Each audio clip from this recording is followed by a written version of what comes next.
রাজনৈতিক দলের সাথে কোনো রকম সম্পৃক্ততা কোনো আমলে আমার ছিল না।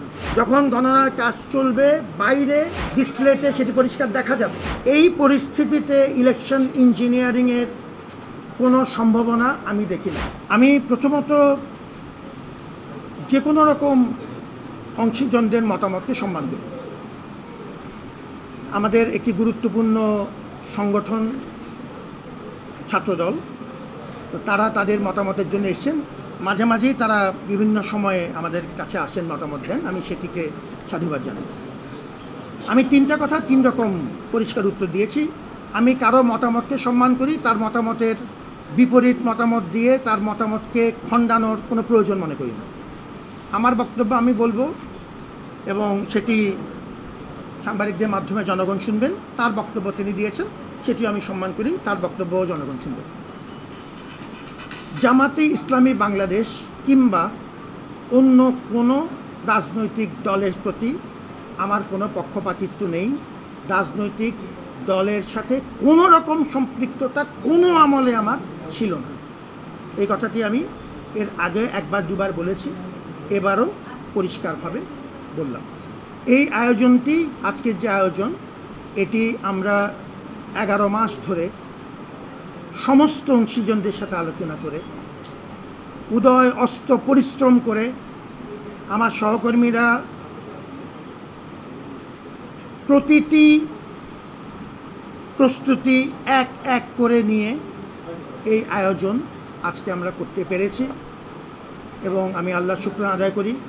এবং যারা এই ব্যাপক সাড়া দিয়ে আমাদের আয়োজনে শরিক হয়েছেন, বিশেষ করে আমাদের শিক্ষার্থীরা, যে ব্যাপক সাড়া আজকে আমরা পেয়েছি ঢাকা বিশ্ববিদ্যালয়ের ইতিহাসে সেটি প্রথমবার ঘটেছে।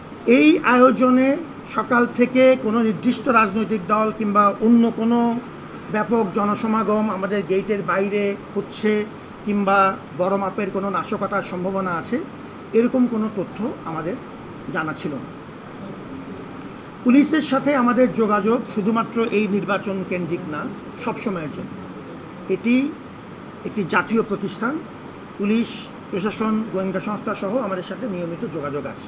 আমরা এর পরবর্তীতে গণনার কাজ এখন যেমন চলছে সেটিও পূর্ণ স্বচ্ছতার সাথে সাংবাদিকদের উপস্থিতিতে আমরা করছি। ওই সময় আমরা জানতে পারলাম যে আমাদের গেটের বাইরে কিছু লোক সমাগম হচ্ছে এবং সেটি একরকম তুলনামূলকভাবে সংখ্যা বাড়ছে।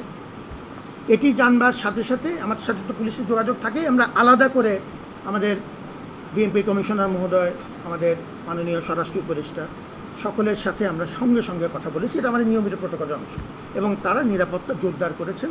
গোয়েন্দা সংস্থার মাধ্যমে আমরা তথ্য সংগ্রহ করার চেষ্টা করছি, এটা কারা, এটার উদ্দেশ্য কী ইত্যাদি, এবং সেই অনুযায়ী আমরা প্রত্যেকটি পদক্ষেপ নিয়েছি এবং নিতে থাকব।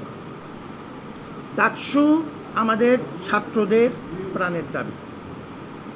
আমরা এটি আয়োজন করছি তাদের প্রতি সম্মান দেখিয়ে। ডাকসু গণ অভ্যুত্থানের মূল মূল্যবোধের স্মারক। আমরা ডাকসু আয়োজন করবার এই বিশাল চ্যালেঞ্জ নিয়েছি গণ অভ্যুত্থানের প্রতি সম্মান জানানোর একটি উপায় হিসেবে। 2-3টি ক্ষুদ্র ঘটনা ছাড়া কোনো মেজর অভিযোগ আসেনি। যে অভিযোগগুলো এসছে প্রত্যেকটার জন্য নির্বাচন কমিশন ব্যবস্থা নিচ্ছেন এবং তারা অলরেডি পদক্ষেপ কী করবেন সেটি ঘোষণা করবেন। দ্বিতীয় যে প্রশ্ন, কনসার্ন যেটি, সেই কনসার্নটি আমি পুলিশের সাথে আবার কথা বলবো, যেহেতু তারা এক গুরুত্বপূর্ণ অংশীজন।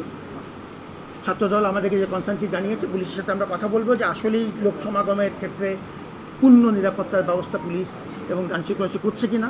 আর আমি যেটা বললাম, আমাদের তরফ থেকে আমরা এই ব্যবস্থা নিয়েছি। তৃতীয় যে বিষয়টি ছিল সেটি হলো যে ইলেকশন ইঞ্জিনিয়ারিংয়ের কোনো সম্ভাবনার কথা। যখন গণনার কাজ চলবে বাইরে মনিটরে ডিসপ্লেতে সেটি পরিষ্কার দেখা যাবে। এই পরিস্থিতিতে ইলেকশন ইঞ্জিনিয়ারিংয়ের কোনো সম্ভাবনা আমি দেখি না। যদি স্পেসিফিক কোনো অভিযোগ থাকে, আমরা নির্বাচন কমিশনকে অনুরোধ করেছি প্রতিটি অভিযোগ খতিয়ে দেখতে। আমি ব্যক্তিগতভাবে 3টি প্রশ্ন উত্তর দিয়েছি।